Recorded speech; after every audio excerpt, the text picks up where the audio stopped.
नमस्कार। आज़ाद सिपाही में आपका स्वागत है। मैं हूं जूही सिंह। भारत चीन सीमा पर झारखंडी श्रमिक बनाएंगे सड़क। सीएम हेमंत सोरेन ने 11,815 मजदूरों को भेजने की मंजूरी दी। कहा, राष्ट्रीय सुरक्षा हमारी पहली प्राथमिकता। बीआरओ ने श्रमिकों की भर्ती और सुविधा सुरक्षा का लिखित आश्वासन दिया।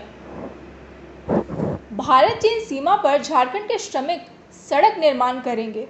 लद्दाख, हिमाचल प्रदेश और उत्तराखंड में चीन की सीमा पर सड़क बनाने के लिए झारखंड से 11,815 मजदूर जाएंगे।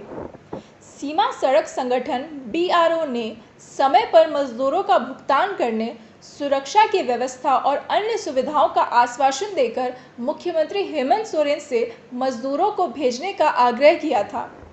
सभी आश्वासन लिखित में मिलने के बाद सीएम ने मजदूरों को भेजने की मंजूरी दे दी। सीएम हेमंत सोरेन ने ट्वीट कर दी जानकारी। मजदूरों को लद्दाख भेजे जाने की स्वीकृति देने और उनके अधिकारों की रक्षा से संबंधित जानकारी स्वयं मुख्यमंत्री हेमंत सोरेन ने सोमवार की सुबह ट्वीट कर दी। उन्होंने कहा, हम लोगों के लिए राष्ट्रीय सुरक्षा सर्वोपरि है। यह हमारी पहली प्राथमिकता है। राष्ट्र निर्माण और इससे जुड़े कार्यों में हमारे झारखंडी भाई भी सहभागिता निभाएंगे। साथ ही उन्होंने झारखंड के मजदूरों की अस्मिता, उनके पारिश्रमिक और सुविधाएं सुनिश्चित किए जाने की बात भी कही। हेमंत सोरेन ने रक्षा मंत्री राजनाथ सिंह को भी अपने ट्वीट में टैग किया है। बताया जा रहा है कि इससे पहले रक्षा मंत्री राजनाथ सिंह ने हेमंत सोरेन से संपर्क कर मामले में हस्तक्षेप का आग्रह किया था। श्रमिकों की नियमित भर्ती होगी, सुरक्षित होगा भविष्य। झारखंड के श्रम विभाग ने सीमा सड़क संगठन के साथ एक एमओयू तैयार किया है, जो रक्षा मंत्रालय के अंतर्गत आता है। राज्य सरकार के बीआरओ के साथ समझौते के बाद झारखंड के 11,815 प्रवासी हिमाचल, उत्तराखंड और लद्दाख में सीमा सड़क संगठन की परियोजनाओं के लिए काम करने जाएंगे। बीआरओ को 1979 के अंतर्राज्य प्रवासी निर्माण अधिनियम के तहत एक कर्मचारी के रूप में श्रमिक का रजिस्ट्रेशन करना होगा और झारखंड के सभी श्रमिकों की सीधी भर्ती करनी होगी। इसके तहत श्रमिकों को नियमित नियुक्ति बीआरओ द्वारा की जाएगी और उनका भविष्य सुरक्षित होगा।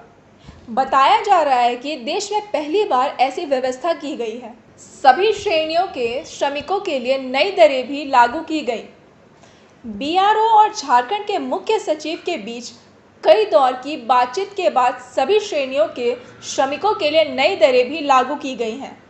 इन्हें अनस्किल्ड, सेमी स्किल्ड और स्किल्ड के तहत बांटा गया है। बीआरओ ने 10 से 20% की मजदूरी बढ़ाने पर सहमति जताई है। 10 जून से यह लागू हो जाएगा। अब इसकी नियुक्ति सीधे बीआरओ के अंतर्गत होगी।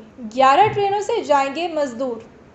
मजदूरों को 11 ट्रेनों से जम्मू और चंडीगढ़ ले जाया जाएगा और फिर लद्दाख और जम्मू कश्मीर, हिमाचल प्रदेश और उत्तराखंड में सीमावर्ती क्षेत्रों में पहुंचा दिया जाएगा, जहां बीआरओ महत्वपूर्ण सड़कों का निर्माण कर रहा है। प्रवासी श्रमिक बीआरओ के कार्यबल का एक महत्वपूर्ण हिस्सा है, जो लद्दाख, जम्मू और कश्मीर, उत्तराखंड, हिमाचल प्रदेश, अरुणाचल प्रदेश और सिक्किम में सड़कों के निर्माण में शामिल हैं। समय पर मिलेगी मजदूरी। 5 जून को झारखंड सरकार को लिखे एक पत्र में बीआरओ ने मजदूरी, चिकित्सा सुविधा, राशन, कपड़े और काम के घंटे के निर्धारण और भुगतान से संबंधित कई पहलुओं को स्पष्ट किया है। पत्र में कहा गया है कि बीआरओ उस श्रम के हित की रक्षा के लिए प्रतिबद्ध है।